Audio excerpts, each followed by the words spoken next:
அந்த செய்தியை கேள்விப்பட்டதிலிருந்து மொத்த ஊரும் அதிர்ச்சியில் உறைந்து போயிருந்தது. ஆண்களும் பெண்களும் கூடி கூடி தங்களுக்குள் கிசுகிசுத்துக் கொண்டனர். நடந்த பயங்கரத்தை யாரும் நம்ப முடியவில்லை. கடலூர் மாவட்டத்தில் உள்ள கெங்கராயனூர் இப்படி சோகத்தின் பிடியில் கட்டுண்டு கிடப்பதற்கு காரணம் கைக்குட்டையால் முகத்தை மறைத்தபடி செல்லும் இந்த இளைஞர்தான். போலீசாரின் பிடியில் இருக்கும் இவரும் ஒரு காவலர்தான். யார் இவர்? எதற்காக இந்த கைது?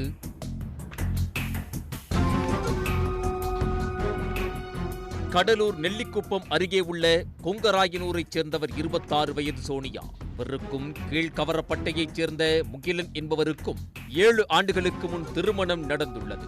இந்த தம்பதிக்கு 6 வயதில் ஒரு மகள் உள்ளார். சோனியா சென்னை ஆவடியில் உள்ள ஆயுதப்படை பிரிவில் காவலராக பணிபுரிந்து வந்திருக்கிறார். இதனால் சென்னையிலேயே அவர் தங்க வேண்டிய சூழல் ஏற்பட்டுள்ளது.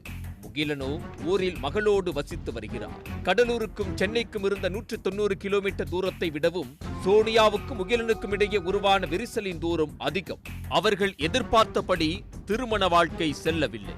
இதனால் அடிக்கடி தகராறு ஏற்பட்டுள்ளது. இந்த சூழலில்தான் சோனியா 3 வருடங்களுக்கு முன்பு கணவனை பிரிந்துள்ளார். அவ்வப்போது ஊருக்கு வந்து மகளை மட்டும் பார்த்து சென்றுள்ளார்.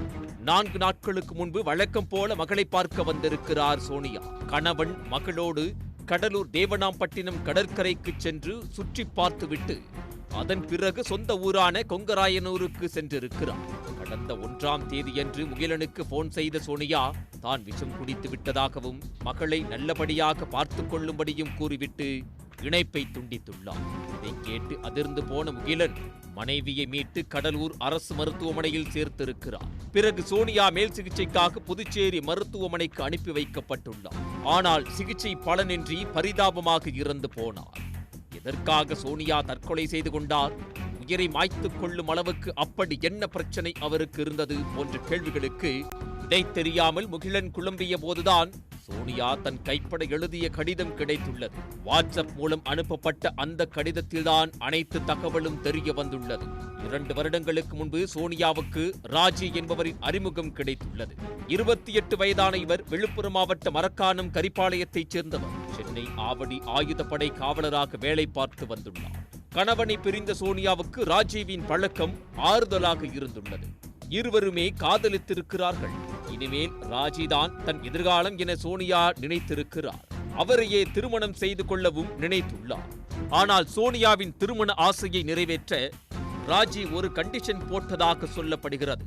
கணவனை முறைப்படி விவாகரத்து செய்துவிட்டு வந்தால் திருமணம் செய்து கொள்வதாக கூறியுள்ளார் ராஜி. இந்த சூழலில் சோனியா கர்ப்பம் தரித்திருக்கிறார். விவாகரத்து கண்டிஷனோடு கர்ப்பத்தையும் கலைத்தால்தான் திருமணம் என்று ராஜி கரார் காட்டியதாக சொல்லப்படுகிறது. ஆனால் கர்ப்பத்தை கலைக்க சோனியாவுக்கு விருப்பமில்லை. இதனால் இருவருக்கும் வாக்குவாதம் ஏற்பட்டுள்ளது.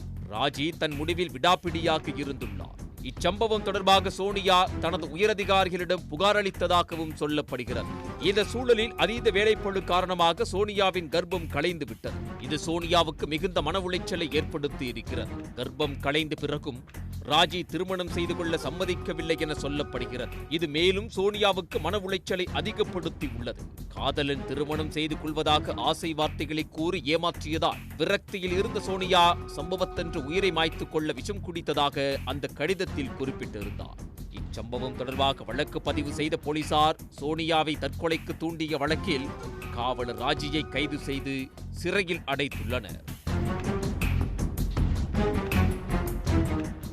உடனுக்குடன் செய்திகளை தெரிந்து கொள்ள சன் நியூஸ் பெல் ஐகானை கிளிக் பண்ணுங்க.